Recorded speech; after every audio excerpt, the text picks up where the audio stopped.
हे भगवान, मैं कौन से गुनाह की सजा भुगत रही हूँ? आखिर मैंने ऐसा कौन सा गुनाह कर दिया जो मैं शादीशुदा होने के बाद भी अपने पिताजी के ऊपर बोझ बनी हुई हूँ।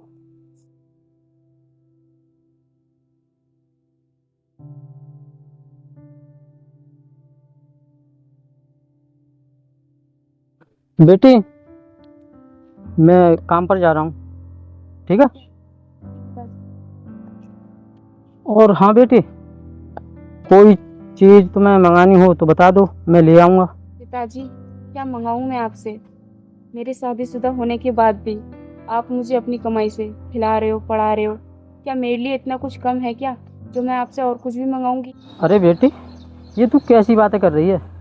अरे तू मेरी बेटी है, तुझे पाल पोस कर इतना बड़ा किया है, तेरी शादी की है, तो क्या हुआ अगर तेरा पति तुझे अपने पास नहीं रखना चाहता तो क्या मैं तुझे अपने घर से भगा दूंगा?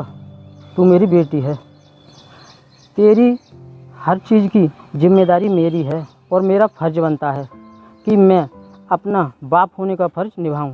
पिताजी, जब से मैं इस दुनिया में आई हूँ और माँ को गुजर जाने के बाद आप ही ने मेरे लिए सब कुछ किया है। आपने मुझे कभी भी किसी भी चीज़ की कमी महसूस नहीं होने दी। रही फर्ज की बात, तो आप तो अपना फर्ज निभा ही रहे हो, लेकिन मैं भी तो आपकी बेटी हूँ, मुझे भी तो अपना फर्ज निभाना चाहिए। बेटी, सब कुछ वक्त करता है, तेरा भी वक्त आएगा फ़र्ज निभाने का। इस समय मेरा वक्त है कि मैं फ़र्ज निभाऊं, तो मैं अपना फ़र्ज निभा रहा हूं। इसी तरह तेरा भी एक दिन टाइम आएगा जब तू पढ़ लिख कर कुछ बन जाएगी, फिर तू अपना फ़र्ज आराम से निभाना अच्छी तरह से। पिताजी, आप क्या बनने की बात कर रहे हो? मैं कुछ भी बनना नहीं चाहती। मैं अपनी इस जिंदगी से परेशान हो चुकी हूँ और अपनी पढ़ाई भी बंद करना चाहती हूँ और आपके साथ आपके काम में हाथ बटाना चाहती हूँ। मैं तो कहती हूँ आप मेरा कहीं पर काम लगवा दीजिए, मैं भी काम कर लिया करूँगी। बेटी, जिस बेटी का बाप जिंदा होता है ना, उस बेटी के लिए कोई भी चिंता नहीं करनी चाहिए। और रही तेरी पढ़ने की बात और परेशानी की बात, तो सुन, पढ़ना लिखना बहुत ज़रूरी होता है, क्योंकि पढ़ने से ही तू सब कुछ हासिल कर सकती है। बिना पढ़े कुछ भी हासिल नहीं कर सकती। तू मन लगाकर पढ़। और तू ज़िंदगी से परेशान होने की बात कर रही है ना, तो परेशान तो इस दुनिया में हर कोई है, कोई भी ऐसा नहीं है जो परेशान नहीं है इस ज़िंदगी से। लेकिन कामयाब कौन होते हैं पता है? जो परेशानी को परेशानी नहीं समझते, बल्कि उसे चुनौती समझते हैं और उसको पार करने के लिए जी तोड़ मेहनत करते हैं, वो होते हैं कामयाब। इसी तरह तुझे भी बेटी कामयाब होना है और एक दिन कुछ ना कुछ बनकर दिखाना है, जिससे कि ये दुनिया वाले तुझे ताना देना बंद करें और समाज तेरी इज्जत करे, तेरा पति तेरी इज्जत करे, तेरे ससुराल वाले तेरी इज्जत करें। इसलिए बेटी तुझे पढ़ना होगा, कभी भी पढ़ाई बंद करने की बात मत करना बेटी। ठीक है पिताजी, अगर आप यही चाहते हो कि मैं पढ़ लिख कर कुछ बन जाऊं, तो मैं आज के बाद पढ़ाई बंद करने के बारे में कभी सोचूंगी भी नहीं, बल्कि आपको पढ़ लिख कर कुछ बनकर जरूर दिखाऊंगी। हाँ बेटी, मैं यही चाहता हूँ। और वैसे भी बेटी, दुनिया का हर बाप अपनी बेटी पर गर्व करता है और हर बाप चाहता है कि वो अपने नाम से नहीं बल्कि बेटी के नाम से जाना जाए। और मैं भी यही चाहता हूँ कि लोग जब जाने तो मुझे कहें कि ये उसका पिता है, ना कि ये उसकी बेटी है। इसलिए बेटी तुझे पढ़ लिख कर कुछ ना कुछ तो जरूर बनना होगा। पिताजी, आपने मुझे जीने की राह दिखाई है, तो मेरा भी फर्ज बनता है कि मैं भी आपका सर गर्व से ऊंचा करूं। ठीक है बेटी, तो अब मैं जा रहा हूँ। वो मालिक है ना, वो ऐसा ही आदमी है, अगर थोड़ा लेट हो जाए तो नाराज़ होता है। इसलिए मैं जा रहा हूँ बेटी, और शाम को जल्दी आ जाऊँगा, ठीक है? तू घर पर ही रहना। ठीक है पिताजी।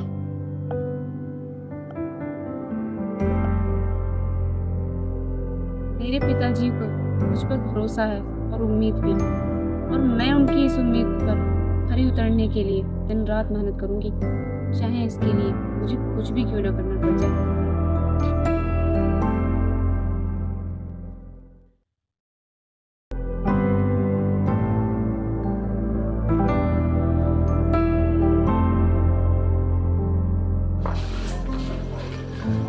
नमस्ते साहब।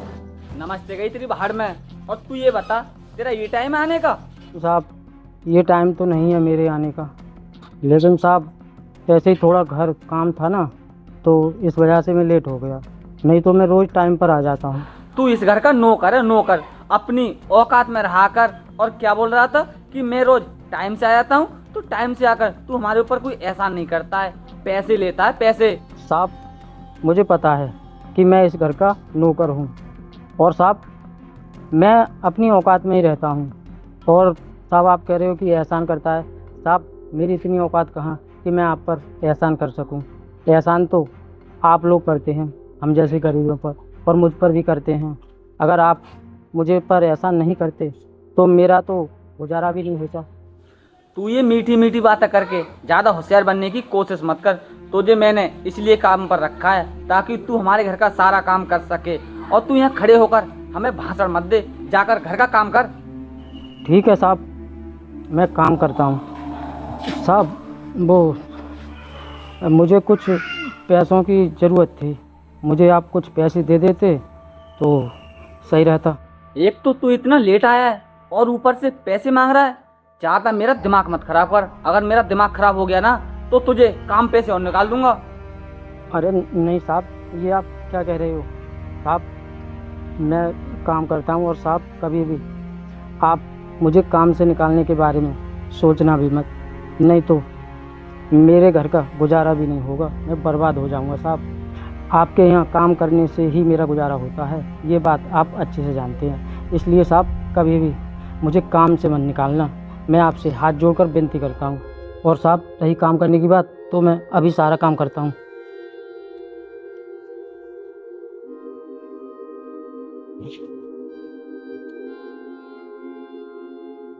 मैं तैयार हो गई, लेकिन अभी तक पिताजी नहीं आए हैं।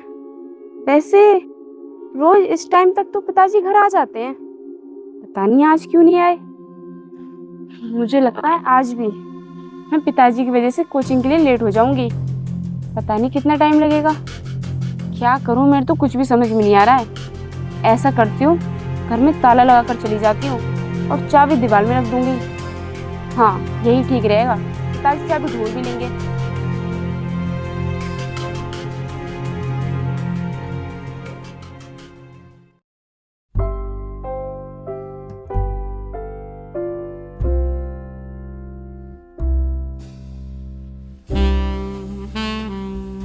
और सुनाइए जाने मन, कहाँ चली इतनी जल्दी जल्दी? हमें भी साथ लगा लो। एक थप्पड़ मार दिया ना तो तेरा ये चश्मा बहुत दूर जाकर गिरेगा, समझा? और तू मुझे क्या समझता है? क्या बोली तू? मैं क्या समझता हूँ तुझे? मैं तुझे एक ऐसी लड़की समझता हूँ जिसे उसके पति ने घर से बेइज्जत करके निकाल दिया हो। और तू क्या बोली थप्पड़ मारने की? तो तेरी इतनी हैसियत नहीं है जो तू मुझे थप्पड़ मारे, समझी?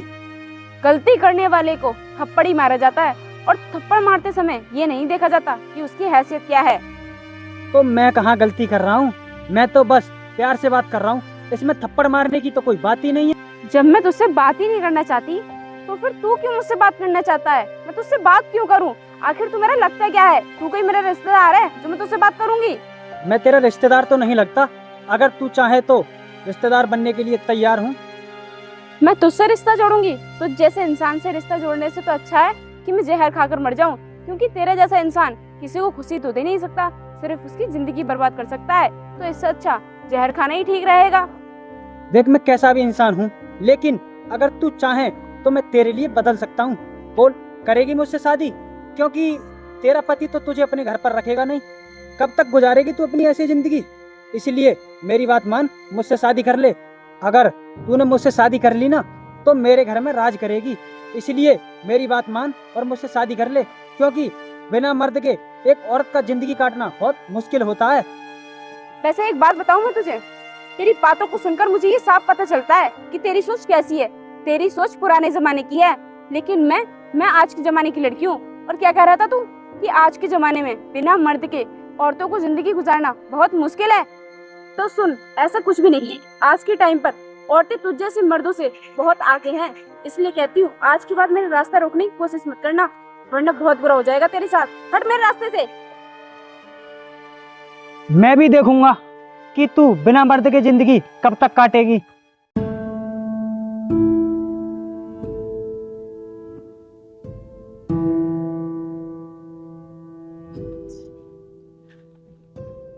अरे दिव्या बेटी, एक गिलास पानी ले आना।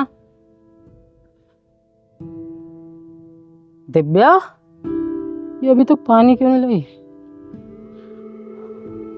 ये कहाँ गई? अरे घर पर तो ताला लगा है, ये ताला लगा कर कहाँ गई?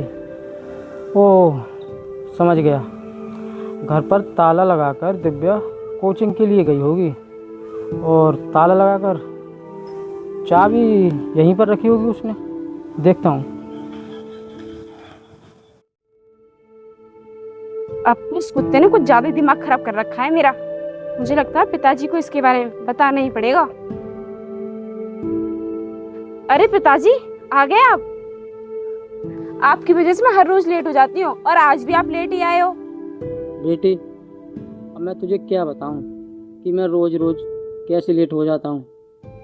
वैसे भी हम जैसे गरीबों के लिए तो ना सब इस तरह समझते हैं जैसे कि हम तो कोई चीज़ ही नहीं है, इंसान ही नहीं है। जो जैसे चाहता है वैसे कराता है। जल्दी आने को कह दूँ ना, ज़रा मालिक से जल्दी आने को कह दूँ, तो वो इस तरह गुस्सा करते हैं जैसे कि मैं उनकी चोरी कर रहा हूँ। हाँ पिताजी, आप बिल्कुल सही कह रहे हो।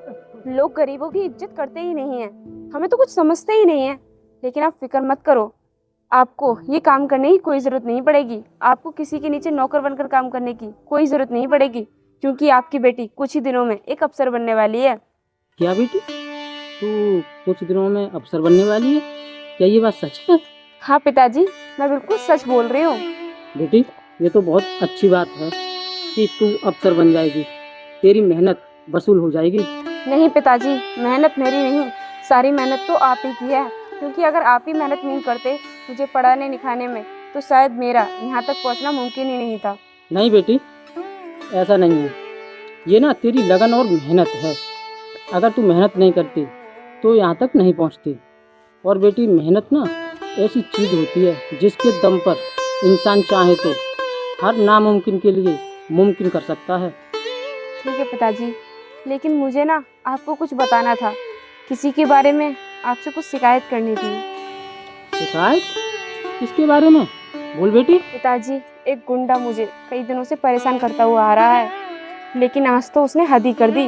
मुझे रास्ते में रोककर मेरे साथ बहुत बदतमीजी की।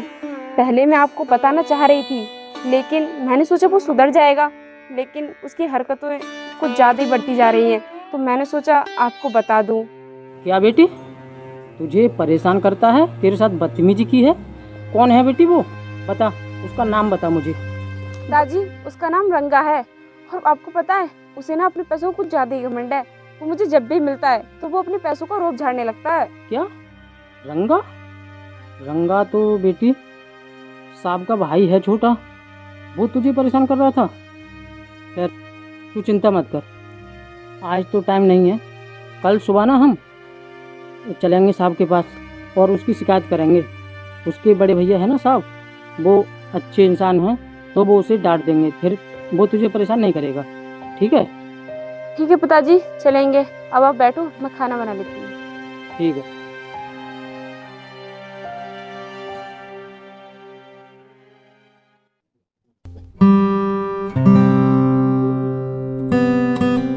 छोटे, थोड़ी बहुत देर बैठकर मुझसे ही बात कर लिया कर, या फिर तू हर समय घूमने फिरने में ही रहता है? भैया, ये क्या कह रहे हो आप? मैं आपसे क्या बात करूंगा? बताइए, क्या बात करनी है आपको? मुझे तुझसे कुछ बात नहीं करनी है। मैं तो तुझसे इसलिए कह रहा हूँ कि हर समय घूमना फिरना सही नहीं रहता है। इंसान के लिए कुछ समय घर पर भी रहना चाहिए। भैया, आप भी ये कैसी बात कर रहे हो? मन तो लगता नहीं है मेरा घर पर, इसलिए मैं घूमने के लिए निकल जाता हूँ। और वैसे भी आप हो ना घर पर। देख मेरे भाई, मैं तो हूँ, लेकिन वैसे भी ये घर और कारोबार मैं अकेला थोड़ी देख सकता हूँ। तुझे भी तो मेरी मदद करनी चाहिए, और वैसे भी बाद में ये कारोबार तुझे ही तो देखना है ना। भैया, पहले तो आप बैठिए। जब तक आप हैं तब तक मुझे कुछ भी देखने की क्या जरूरत है? चलो ठीक है भैया, पैसे लाने का काम मैं कर दिया करूँगा। बताओ, अगर किसी से अभी पैसे लाने हो तो बताओ, मैं ले आऊँगा। नमस्ते साहब। नमस्ते नमस्ते। आज तो अपनी बेटी को साथ क्यों लाया है? मैं समझ गया भैया, ये अपनी बेटी को यहाँ पर काम दिलाने लाया है। अब इसकी बेटी भी यहाँ पर काम किया करेगी। देख श्यामलाल, अगर ऐसा है तो तेरी बेटी को हम तो काम पर रख नहीं सकते। अरे नहीं साहब, ये आप क्या कह रहे हो? मैं यहाँ पर अपनी बेटी के लिए काम पर रखने के लिए थोड़ी लाया हूँ। मैं तो अपनी बेटी को इसलिए साथ लाया हूँ क्योंकि मुझे ना आपसे एक शिकायत करनी है। शिकायत? किसकी शिकायत करने आया है तू? साहब जी, मैं आपसे एक गुंडे की शिकायत करने आया हूँ। वो ना डेली मेरी बेटी को परेशान करता है। मेरी बेटी पढ़ने के लिए जाती है ना, तो रास्ते में मिलता है और बदतमीजी करता है। उसी की शिकायत करने के लिए आपके पास आया हूँ। क्या तेरी बेटी को एक गुंडा परेशान करता है? उस साले का नाम बता तू। मैंने उसके हाथ पैर नहीं टूटवाए और उसको जेल में नहीं डाला तो मेरा नाम बदल देना। आपको इतना कुछ करने की ज़रूरत नहीं है। आप बस उसे समझा दोगे ना तो वो समझ सकता है, क्योंकि वो छेड़ने वाला आदमी और कोई नहीं, आप ही का भाई है। ये रंगा मेरी बेटी को यही परेशान करता है। अबे तू क्या बकवास कर रहा है? होश में तो है कि तू क्या कह रहा है क्या नहीं? साहब, मैं बकवास नहीं कर रहा हूँ। मैं जो भी कह रहा हूँ ना वो सब सोच समझ कर कह रहा हूँ, और ये सच है इसलिए कह रहा हूँ। अगर आपको मुझ पर यकीन नहीं है तो आप मेरी बेटी से पूछ सकते हो। हाँ साहब, मेरे पिताजी बिल्कुल सही कह रहे हैं। आपका ये भाई मुझे रोज परेशान करता है। रंगा, ये जो लड़की कह रही है ये बात सच है? क्या तू ही इस लड़की को रोज परेशान करता है? भैया, पहले आप मुझे ये बताइए, आप मेरी बात पर विश्वास ज़्यादा करेंगे या फिर इस नौकर की? आपको मेरी बात पर भरोसा ज़्यादा है या फिर इस नौकर की बात पर? देख मेरे भाई, तू मेरा छोटा भाई है, मुझे तेरी बात पर पूरा भरोसा है, लेकिन ये श्यामलाल भी तो अपने यहाँ पर काम करता है, ये भी तो झूठ नहीं बोल सकता। साहब जी, आप एक दूसरे से दोनों बहस मत कीजिए। और साहब, रही शिकायत की बात, तो ये शिकायत नहीं बल्कि मैं आपसे हाथ जोड़कर प्रार्थना करता हूँ, मेरी बेटी को मत छेड़ा करो, मेरी बेटी को परेशान मत किया करो। वो पढ़ रही है, उसे पढ़ने दो। ये बेचारी तो पहले से ही किस्मत की मारी है, इसे मत सताया करो। भैया, आप इसकी मासूमियत पर मत जाना। ये सरासर झूठ बोल रहा है और मुझ पर झूठा आरोप लगा रहा है। देखो साहब, आप मेरे पिताजी और मुझ पर यकीन करो या फिर मत करो, लेकिन ये बात सच है कि मैं और मेरे पिताजी झूठ नहीं बोल रहे हैं, और हम लोग आपके भाई पर झूठा आरोप नहीं लगा रहे हैं। हम बिल्कुल सच कह रहे हैं, हमारी बात पर यकीन कीजिए। भैया, ये दोनों बाप बेटी सरासर झूठ बोल रहे हैं। तुम इनकी बातों पर विश्वास मत करना। और तू सुन, कितनी भी कोशिश कर ले, मेरे भाई को मेरे ऊपर पूरा भरोसा है, क्योंकि मेरे भाई मुझसे बहुत प्यार करते हैं और मैं भी इनसे बहुत प्यार करता हूँ। साहब, मैं अच्छे से जानता हूँ कि आप दोनों भाइयों के बीच में बहुत प्यार है, आप एक दूसरे पर पूरा भरोसा करते हो, लेकिन साहब, आपको इतना भरोसा तो मुझ पर भी करना पड़ेगा कि मैं झूठ नहीं बोलता और ना ही मेरी बेटी झूठ बोलती है। इसीलिए साहब, मैं शिकायत के लिए नहीं बल्कि समझाने के लिए कह रहा हूँ आपसे कि आप अपने भाई को समझाइए बस। भैया, आपके सामने आपके भाई पर आरोप लग रहे हैं और आप चुपचाप खड़े हैं, आपका खून नहीं खोल रहा। देख छोटे, इस समय मेरे कुछ भी समझ में नहीं आ रहा कि मैं तुझ पर भरोसा करूं या फिर इस श्यामलाल पर। भाई, आज आपको मेरी बात पर ही भरोसा करना होगा। आपको मेरी ही बात माननी पड़ेगी, क्योंकि हम दोनों भाई हैं और हम दोनों ने एक ही माँ की कोख से जन्म लिया है। शांत हो जा मेरे भाई, मैं समझ गया कि कौन सच बोल रहा है। क्यों बे श्यामलाल, तूने मेरे भाई पर झूठा आरोप लगाया और ऊपर से गुंडा भी बोल रहा है। तेरी इतनी हिम्मत हो गई, आज के बाद कभी यहाँ पर शकल मत दिखा देना और तुझे काम पर भी आने की जरूरत नहीं है। चल निकल यहाँ से। रहने दे बेटी, चल। कुछ नहीं बेटी, चल तू। तूने एक बेटी के सामने इसके पिता पर हाथ उठाया है, तुझे तो मैं देख लूंगी। चल बेटी।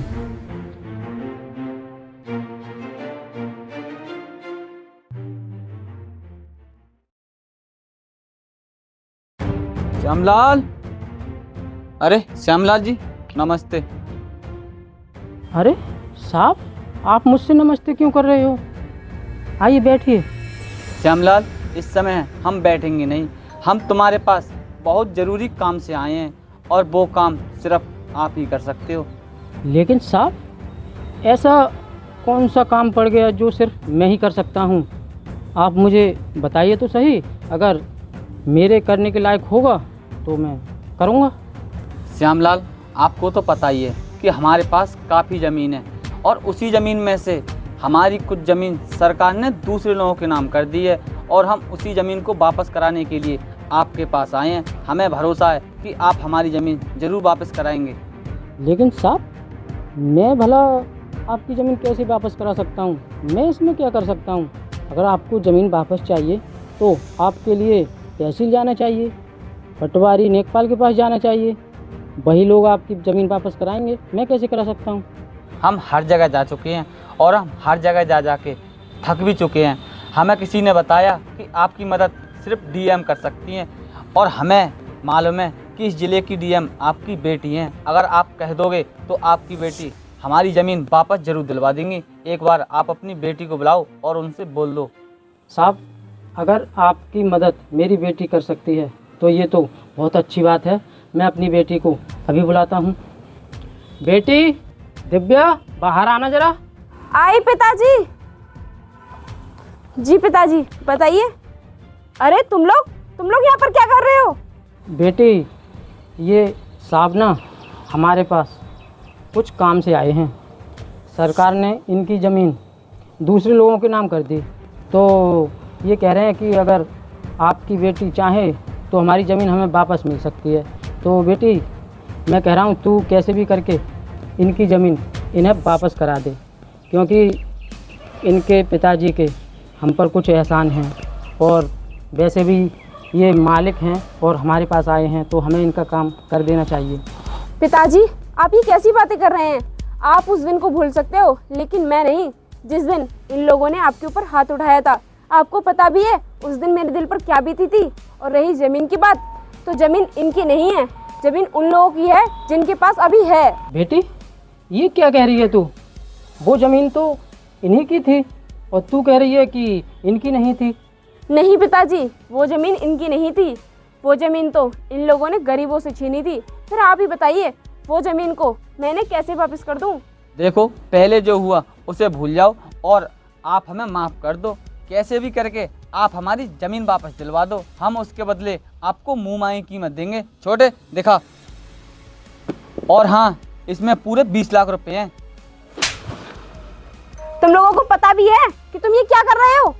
तुम एक जिलाधिकारी को रिश्वत दे रहे हो और रिश्वत देने के जुर्म में मैं तुम दोनों को अंदर भी करवा सकती हूँ। और रही ज़मीन की बात, तो वो ज़मीन तो अब तुम भूल ही जाओ। वो ज़मीन तुम्हें नहीं मिल सकती, क्योंकि वो ज़मीन जिसकी थी उनको मिल चुकी है। अब तुम्हारी भलाई इसी में कि तुम चुपचाप यहाँ से चले जाओ। जेल के अंदर डालने में मुझे ज़्यादा टाइम नहीं लगेगा, इसलिए निकलो यहाँ से। श्यामलाल, हम तुम्हारी बेटी को इतने पैसे दे रहे हैं, तब भी तुम्हारी बेटी हमारी बात नहीं मान रही है। कहो ना अपनी बेटी से कि हमारी बात सुने। मेरी बेटी रिश्वतखोर नहीं है, बल्कि अपनी ड्यूटी पूरी ईमानदारी के साथ निभाती है। इसलिए मेरी बेटी हमेशा इंसाफ करती है और इंसाफ ही करती रहेगी। मेरे पिताजी से क्या बात कर रहे हो? मुझसे बात करो। मैं तुम्हारी मदद नहीं कर सकती, क्योंकि मैं एक जिला अधिकारी हूँ और जिला अधिकारी होने के नाते मेरा ये फर्ज बनता है कि मैं सबके साथ इंसाफ करूँ, और इंसाफ करना ही मेरा फर्ज बनता है। और मैं अपना फर्ज पूरी ईमानदारी से निभाऊंगी। अब चुपचाप इज्जत के साथ यहाँ से निकल जाओ। और क्या बोल रहा था तू कि बिना मर्द के एक औरत को जिंदगी काटना बहुत मुश्किल है? तो देख, मैं आज जिंदगी काट भी रही हूँ और पूरी शान से जी भी रही हूँ। चलो निकलो यहाँ से।